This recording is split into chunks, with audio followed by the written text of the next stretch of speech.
Hello everybody, welcome back to yet another Iceberg video, and instead of doing an Iceberg on ads or PSAs, I'm doing one on Five Nights at Freddy's. So this Iceberg will start off with things that aren't that obscure, and as we go down, more and more obscure things will get. By the way, if my voice sounds a bit shit during this video, I was at Knotfest on Friday, so my voice is still recovering.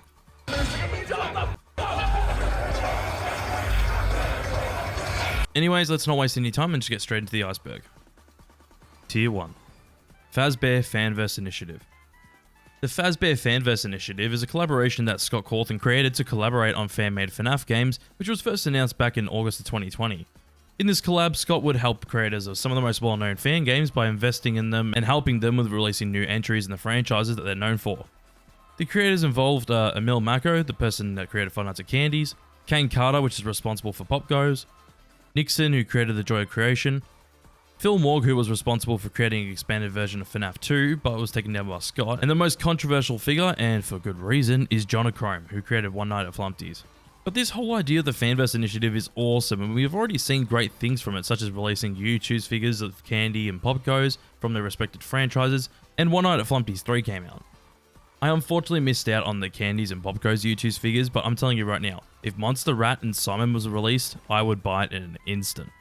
But with the Fazbear Fanverse, we're still waiting on most of the games from all the creators except for the controversial one, with FNAF Plus probably going to be the most likely to release next. Book series. So I think a lot of people know that there's a book series based on Five Nights at Freddy's, and first off it started off as a trilogy that all connected together to make one full story. Eventually, after the success of those books, we got the Fazbear Frights collection, which each book would have 3 mini-stories on them to do with Five Nights at Freddy's. Now there's a new series of books supposed to be based on the recent game entry FNAF Security Breach called Tales from the Pizzaplex, where I think it's meant to be the same thing as the last series but about the Pizzaplex instead. I personally haven't read the books except for the Silver Eyes, and honestly I barely even remember much from that book. They're obviously doing well since they seem to make so many books these days. Scott is a Christian. I think the title explains it all. But to go in a little more detail, I think it's widely known that Scott is a Christian, and it becomes obvious when you look into his works before FNAF, where he did animation for stories based on the Bible, and even the game The Pilgrim's Progress. He still seems to be a devout Christian, so good on Scott. Shadow Freddy in FNAF 3. This is yet another one that explains it in the title. Shadow Freddy can show up in FNAF 3. The main time you see the character is in the in-between night minigames where Shadow Freddy says follow me as the animatronics get lured to the purple guy, but he can also show up in your office. It's extremely rare to see the character show up in your office, but all they do is just sit there in the corner of the office. Will Trap. Will Trap's basically the idea that William Afton's Springtrap, and I guess this was a big theory back in the day since it wasn't confirmed, and technically still isn't in FNAF 3 at least. I think we all know now that he is Springtrap, but this was a really big debate back when FNAF 3 came out, and even Mike Trap, which is one we'll get onto later. 1987 in FNAF 1. So 1987 is a combination of difficulties that you'd put into the first Five Nights at Freddy's game, where people would spread the rumor that Golden Freddy would jump scare you and crash your game if you put in that number in custom night.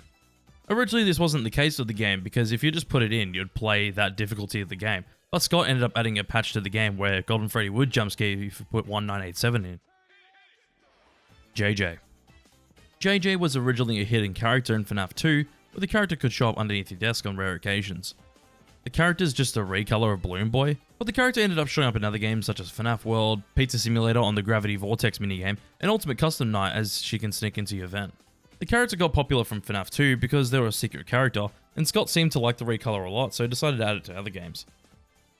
Nose Honk. If you've played the FNAF games or watched Let's Plays of the games, you would be familiar with the Nose Honk. Starting off in the first game, if you click Freddy's nose, it would play the honk sound effect, and this showed up in every game except for Security Breach. Damn, is that why Security Breach is the worst FNAF game? Because it doesn't have the iconic honk? I could be wrong. Bread Bear. Bread Bear is basically a meme character, which was a Photoshop version of Nightmare Fredbear, where someone tried to make a version of Nightmare Fredbear, but not being a Nightmare animatronic, and the result is this. God damn, this is hideous, and people on the FNAF Reddit in 2015 gave it the name Bread Bear, and it really stuck. I think it's because people thought that this looked like the loaf of bread puppet, which it kinda does. Toreador March. Does this sound familiar?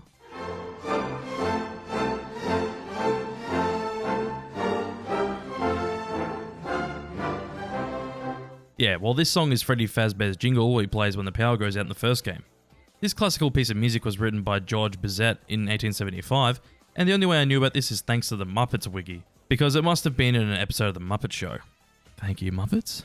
But I assume that Scott used it since it's in the public domain, and this specific version, which is the Regina Music Box version, released in 1905, probably sounded the best out of them all and sounded a bit spooky. Fredbear caused the bite of 83. This is referring to FNAF 4, where we see the bite occur before playing Night 5, where the crying child gets put into Fredbear's mouth by his brother and his friends, and Fredbear then chomps down on the kid's head. They say it's the bite of 83 since there's an Easter egg on the second night minigame that says 1983 when you turn the TV on in your house, and it says Fredbear and Friends 1983.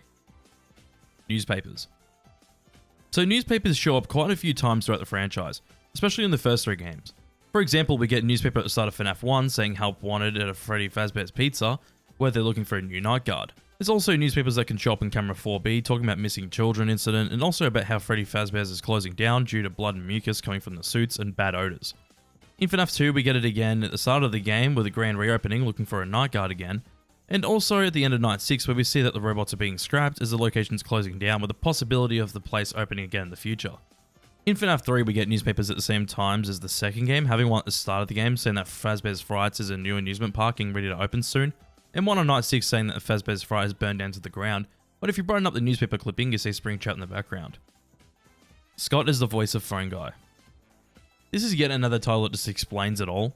Scott Cawthon voices the Phone Guy in FNAF 1 and FNAF 2, as well as Ultimate Custom Night, but that's just reused voice lines from the first 2 games. He even voices Phone Dude in FNAF 3 as well. Mangle's gender is yes. Mangle's gender is yes is basically just the fact that no one knows what Mangle's actual gender is, and I don't even think that Scott knows what gender he wanted Mangle to be. Mangle's gender is pretty confusing since in FNAF 2 the Phone Guy refers to Mangle as a he, but they're also on the Ladies Night mode in Custom Night, and Scott has never told anyone what Mangle's gender is meant to be. FNAF 2 is a prequel. Yes, so FNAF 2 is a prequel as confirmed with the paycheck you get after beating Night 5, as it says the year it takes place, being 1987. If you remember the FNAF 1 phone calls, you would have heard about the bite of 87, so that confirmed that this game was actually a prequel before the first game, since they talk about the year 1987 in the first one. The bite of 1987. Speaking about the bite of 87, this is basically just about the event that caused someone's frontal lobe to be bitten off, and people theorize that this happened to the main night guard you play as throughout the first 5 nights of FNAF 2, Jeremy Fitzgerald, and that Mangle caused the bite due to their jump scare. It's never been confirmed who caused the bite or who got bit in 1987, but it's pretty interesting to theorize. But the bite of 87 was first mentioned in FNAF 1, where Phone Guy mentions the bite of 87 and doesn't go into too much detail about it. CD+. I doubt that many of you are confused about CD+, but if you are, basically the first 2 FNAF games you can press the keys CD and then the plus key, and when you do that you'll skip a night. In FNAF 1 you can do it as soon as you start the night, but in FNAF 2 you have to hover over Freddy's nose on the poster on the left and do CD+. It only works in the first 2 games as well as CD1 and CD2 that give you the first 2 stars in the games. Basically, if you want to be a cheating little gremlin, there you go, you can use those little cheats to get your first 2 stars and beat whatever night you want. It's me. It's me refers to the hallucination text that shows up in the first FNAF game. This can either happen at random when playing the game or it will show up when Golden Freddy shows up. The text has always been a part of Golden Freddy since the first game, since most people saw it when they saw Golden Freddy. Purple Guy's name's William Afton. So I think the title explains it all, where people figured out that the purple guy that first showed up in FNAF 2's name is William Afton, the man behind the slaughter, and that William Afton is the man responsible for the missing children and basically everything that's happened in the FNAF franchise. RWQFSASXC. If you don't know what that random mumble jumble of text means, it's basically the name of Shadow Bonnie, which is literally Toy Bonnie but fully black besides from the eyes and teeth being white. The character first showed up in FNAF 2 as an Easter egg character that would show up in your office and crash your game, but eventually the character started to show up more and more throughout the franchise. Tier 2. Sugar the Cat. Sugar the Cat was a stolen animatronic for the fan game Return to Freddy's Classic, where the person used Emil Macro's model of Candy and called it Sugar the Cat. I am pretty sure this was one of the main reasons why Emil made fun of candies, is because people were stealing his model of Candy and using it for their own projects. Toxic Song. I honestly thought that this would be a fan-made song for the FNAF franchise, but no. Apparently this is one thing that was removed from FNAF World. Basically, Toxic Song is an attack used by Phantom Mangle and Springtrap that would have poisoned the enemy, with the move being kind of like Toxic Bite. Bite victim's name is Evan Afton.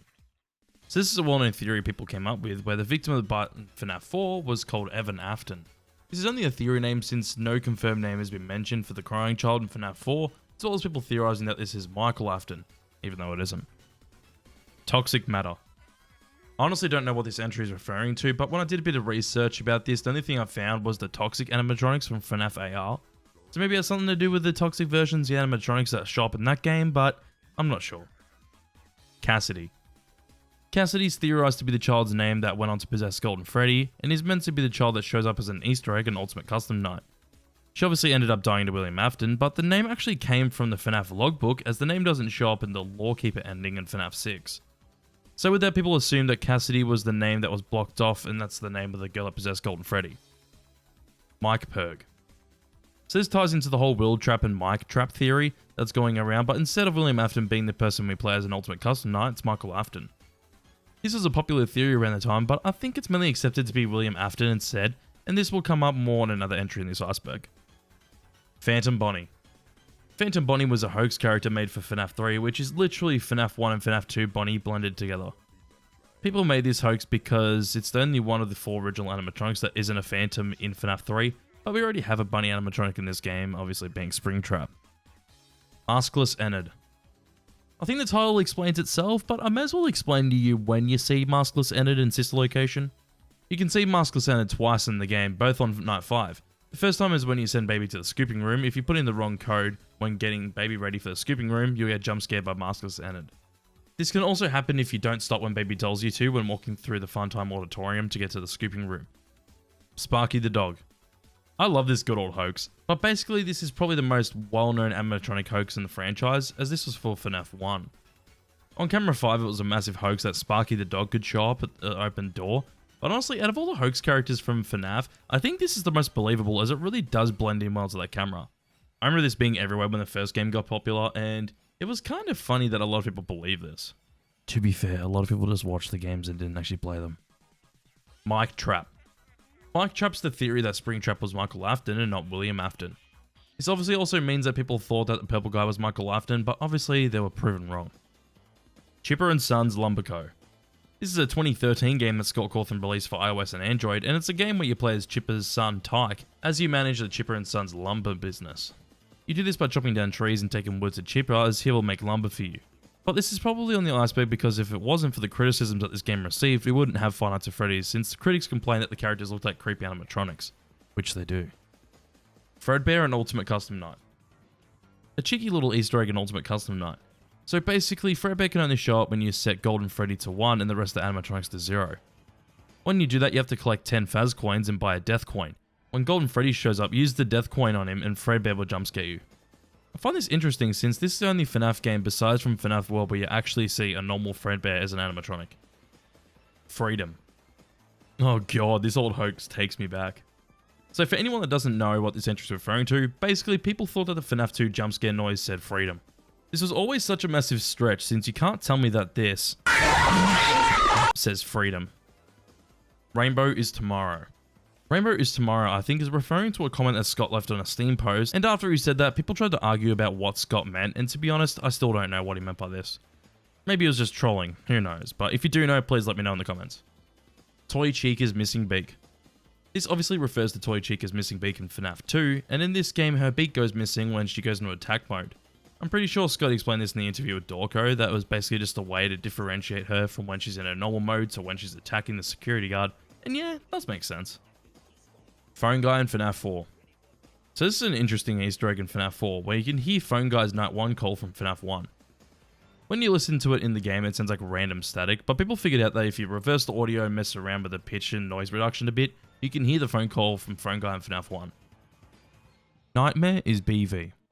Nightmare is BV refers to Nightmare being the bite victim, which is honestly just wrong since we literally see that it's the crying child in Night 5. Honestly, how was this a theory that went through the FNAF community? Looking back at it, it just doesn't make sense. The puppet in the office. I find this to be interesting since the puppet in the office was actually scrapped content from FNAF 2. This little render of the puppet standing there was meant to show up in your office probably when you forgot to wind up the music box. But this render of the puppet is pretty similar to this render where you can see the puppet in one of the hallways in FNAF 3. Pink Guy.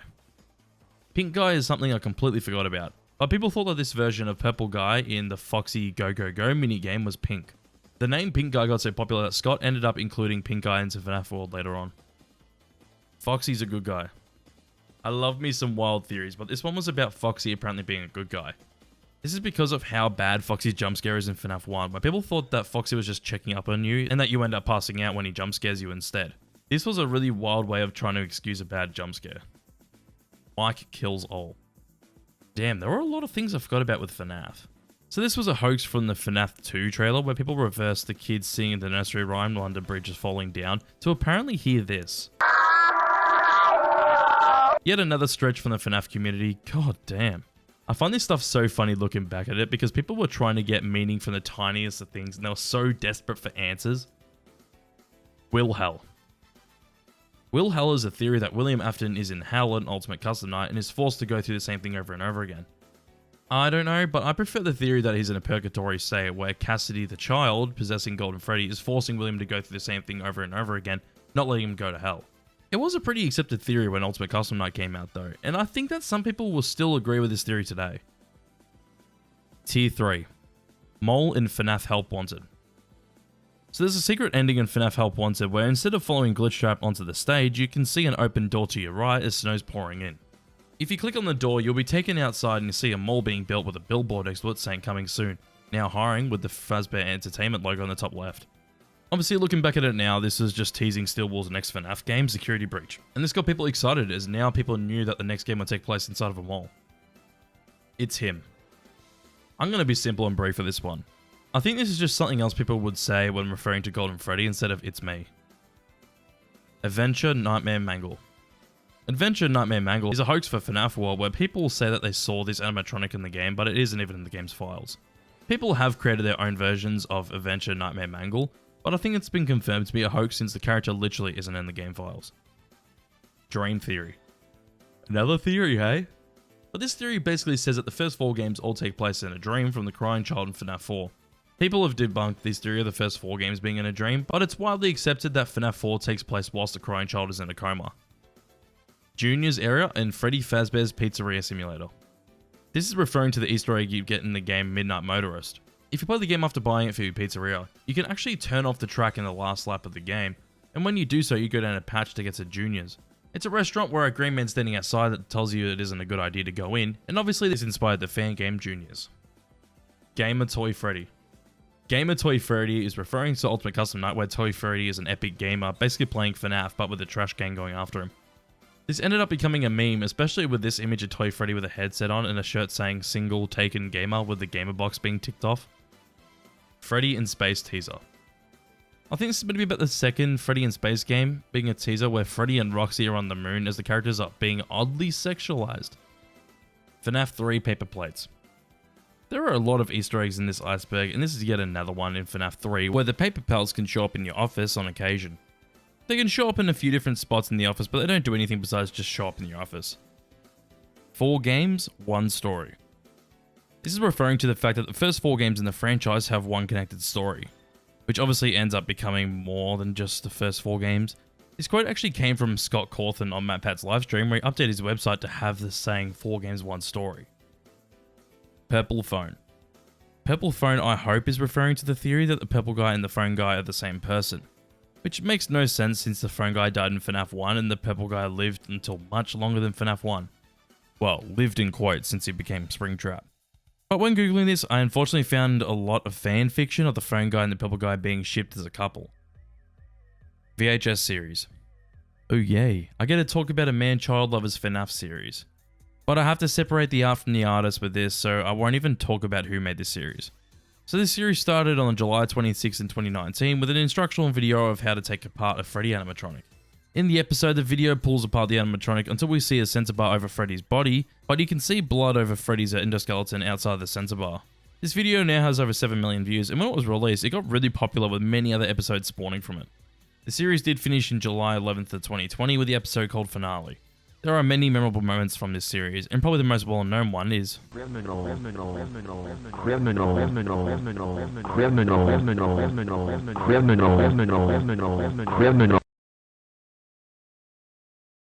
I still think this series is great, but just unfortunate that who made it turned out to be human trash.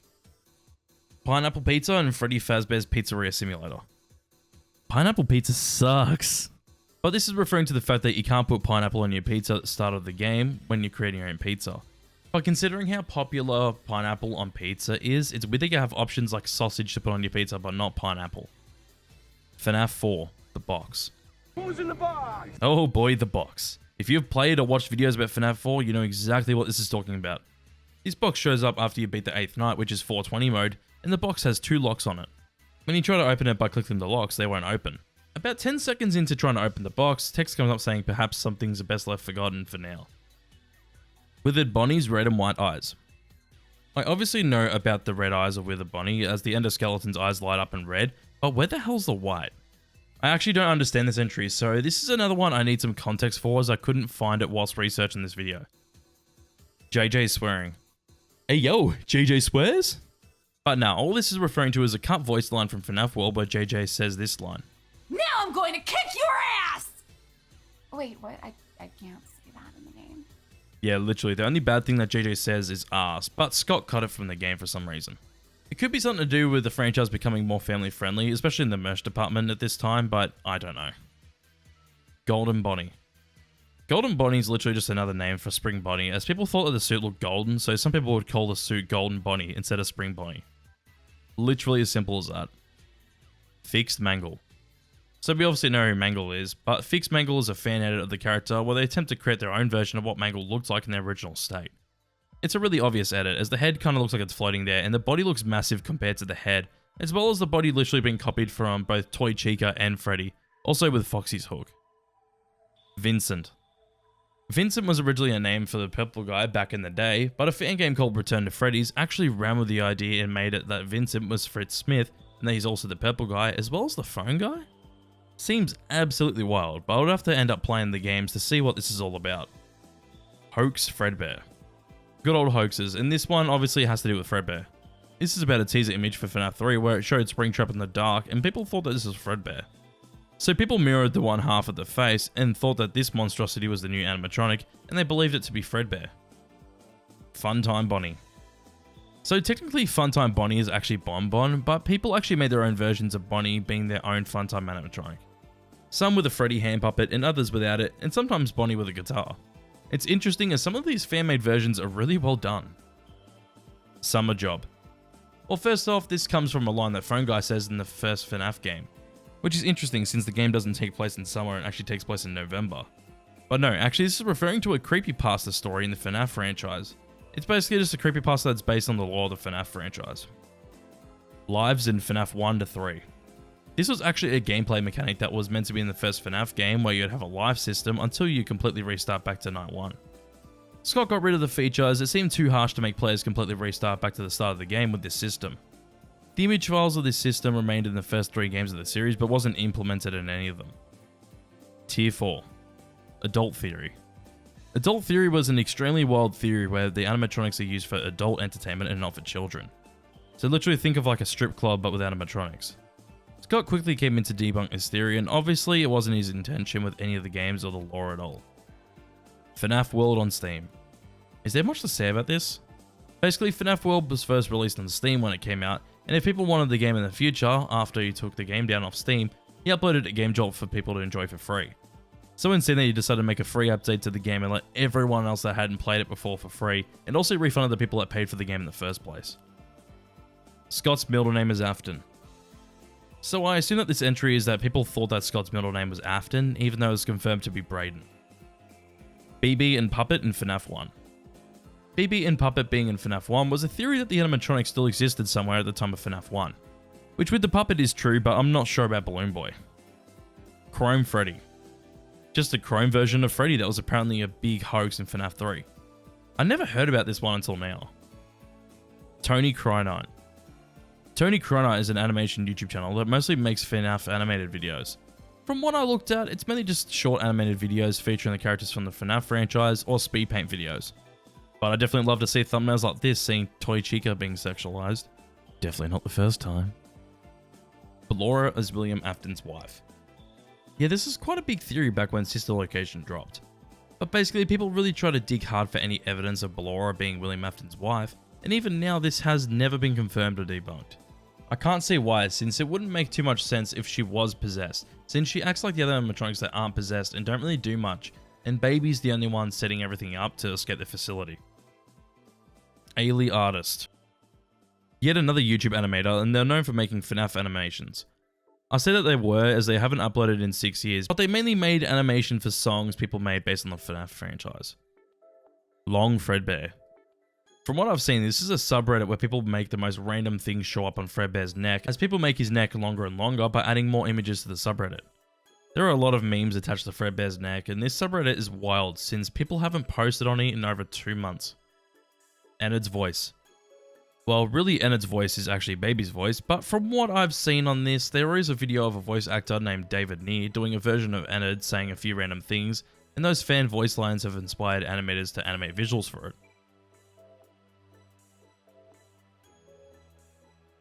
Do I really need to say anything about this entry? Basically just prawns of Five Nights at Freddy's.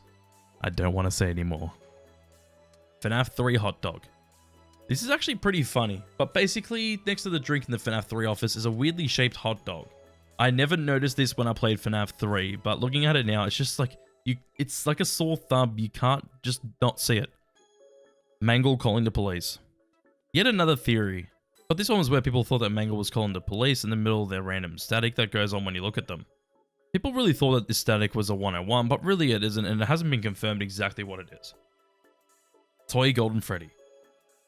A good old hoax from FNAF 2 where fans made a Toy Golden Freddy, and it literally just looks like a terrible hue shift of Toy Freddy. The exact same poses as Toy Freddy as well, which is hilarious, and it's so funny if anyone actually fell for this. Besides like dumb kids. Chica's Party Whoop. This was a part of the ScottGames.com website's source code whilst teasing Sister Location, where a thing called Chica's Party World was being teased. This is mainly hinting towards the fact that there's a sister location that had a few different animatronics that would be hired out to different locations. Nami Gaga. Nami Gaga is yet another FNAF animator, and they do animated FNAF videos on YouTube, as well as prawn based on the FNAF franchise and their Twitter. Gotta pay the bills somehow. But this animator in particular makes the FNAF characters into anthropomorphic characters, and they also seem to do quite a bit of Steven Universe animation stuff as well. Glitch Trap's voice. Literally the same as the Enid voice, but instead of it being Enid, it's about Glitch Trap, where a YouTuber called Vapor the Gamer did their own version of Glitch Trap's voice. Even though the voice is William Afton's voice, since it is William Afton, but that's besides the point. People obviously have fun doing these kinds of things, hey, good on them. Tier 5. The Immortal and the Restless is an allegory for the Afton family. So there's a full Reddit post explaining this theory, but basically people thought that the story from the show In Between Nights and Sister Location was an allegory for the Afton family. Because some things with the show lightly reflect what's happened with the Afton family in the franchise, so people think that Michael is Vlad, Baby is Clara, and the baby is the bite victim, which I think is a massive stretch. Freddy and Smash. Of course people wanted Freddy Fazbear and Smash Ultimate. But yeah, I pretty much just explained it there. It's basically the FNAF community wanting Freddy and Smash, but obviously he hasn't showed up in the game. Wolf/Beaver animatronic in FNAF 1. So this came from Dorko's interview with Scott Cawthon after being 50/20 mode, where Scott mentioned that he was considering a wolf or a beaver animatronic until he ended up deciding to make Foxy in the first game. The fourth Afton child. Yet another game theory, and this one is the theory of there being a fourth Afton child. But what's the name of this supposed child? Terrence. Like Terrence and Phillip? Nah, but some people believe that there actually is 4 children in the Afton family. Scrap Chica. I really did think that this would be yet another fan-made character, but no, I think it's just a fan name for the version of Chica that shows up in the FNAF logbook, also known as Logbook Chica. The reason why the name Scrap Chica is a popular name is because it's sitting in a similar room to the other animatronics from Pizza Sim, and the animatronic is very broken and run down, so it looks like it could fit into that game and be a scrap animatronic. Ballora walking like a spider. This is actually confirmed to be true from Scott, but apparently Ballora walks like a spider when Ballora goes off her usual track. But we never see her walking like this in the franchise, but I reckon it would have been really cool to see Ballora once or twice walk like a spider through Ballora Gallery in Sister Location. Freddy Bear. The only thing I could find about Freddy Bear is that it's a character from Ultra Custom Night, which is a fan-made version of Ultimate Custom Night, but with many, many more animatronics, like over 500. The character itself is basically Nightmare Fredbear, but with a hue change for it to be the same color as Freddy. I could have said Nightmare Freddy, but the face and body looks exactly the same as Nightmare Fredbear. And also, apparently this character showed up in the trailer for Help Wanted. Even though I think it was meant to be Nightmare Freddy, but it just looks like this Freddy bear. FNAF HS. FNAF HS is an abbreviation for Five Nights at Freddy's High School, an animated YouTube series created by Laura Cordova on a YouTube channel called Edo-chan. It's basically the characters in high school, and all of the characters are human characters instead of animatronics. The series is in Spanish, but thank God this actually has English subtitles and not auto-translated ones. The series isn't my thing, but it proved to be popular as all the episodes have millions of views. Michael talking in the real ending. There are really a lot of theories in this Iceberg, and this one's basically the theory that Michael's talking to the player instead of it being Henry. I'm pretty sure that it's been confirmed that it's Henry, and it's definitely been accepted that it's Henry, as they do address their daughter that possessed the puppet in the monologue. Phantom JJ. Hugh Shift characters are great, aren't they? But yep, another fan made character which is literally a Hugh Shift of Phantom BB, and some people probably believe this too. Michael Afton is Rick Astley. I think that this is just meant to be a fake funny theory, as people compared the popular poses that Rick Astley had in the Never Gonna Give You Up music video to the end at Sister location where you see Michael in black in the mirror. It's pretty funny that people made this theory, and if it was true, it would be great. One eyebrow Ennard. This is to do with Ennard's mask, as for some reason it only has one eyebrow and a lot of renders in the game besides from the jump scares of all things. It's very strange why Ennard has one eyebrow besides from the time you get jump scared by Ennard where they actually have both eyebrows. Golden Cupcake. Golden Cupcake originally showed up in FNAF 3 as a poster on one of the cameras, which was actually an Easter egg in the game, but ended up getting an actual render in the Freddy Files book. What else is there to say? The character is just extremely irrelevant and barely anyone remembers it. Golden Duo / Golden Both. I'm not sure if I'm right or wrong about this, but this is a theory that two people possess Golden Freddy and not just one child. I really do think that it's one child possessing Golden Freddy, but to be fair, a theory like this could be plausible as the lore in the series is way too confusing and convoluted. Mike Victim. Mike Victim is the theory that Michael Afton is the one that got bit by Fredbear, so basically that Michael's the crying child. Apparently something in the FNAF logbook supported this, but I definitely do believe that Michael was the older brother and not the crying child. Beta Freddy. Basically just a version of Freddy with only his mask on and the rest of his endoskeletons exposed. This is yet another character that ended up actually being a character in Ultra Custom Night as well. Child inside Funtime Freddy. A cheeky little Easter egg in Sister location where you see the blueprints of every animatronic in Sister location. This one refers to Funtime Freddy's blueprint where you look at Freddy's stomach, it looks like a child stuck inside. In the blueprint, this area is listed as a storage tank, but obviously I think we know why good old William Afton made this storage tank. BV is Toy SHK. So I'm pretty sure that this is a theory which is a different version of the Will Hell theory. It's on screen at the moment as it was explained on the FNAF Reddit, but they even posed the question that someone could have made an entire hell just for William. So everyone, I hope you all enjoyed this Iceberg video, and if you did, please let me know by giving it a like and let me know your thoughts down below in the comments. Obviously, make sure to subscribe if you want another FNAF Iceberg video or an Iceberg video in general. But anyways, let's just get straight into the shoutouts. Massive thanks to the following supporters. Massive thanks to Ash Crimson, Miranda S, Diamond Pony, and Madeline Stringer for supporting my $2 pirate tier. Massive thanks to Elliot, Angie Patterson, and Juliet Wakefield for supporting my $5 pusher tier. Massive thanks to Sam M1994 for supporting my $10 Pee Wee Herman tier. And lastly, a huge thanks to Fatima for supporting my $25 Top Chef tier. If you want to find out how you can get your names in my videos, please make sure to click the little join button on YouTube or otherwise click the little Patreon logo on screen at the moment. Anyways, I'll see you all in the next video.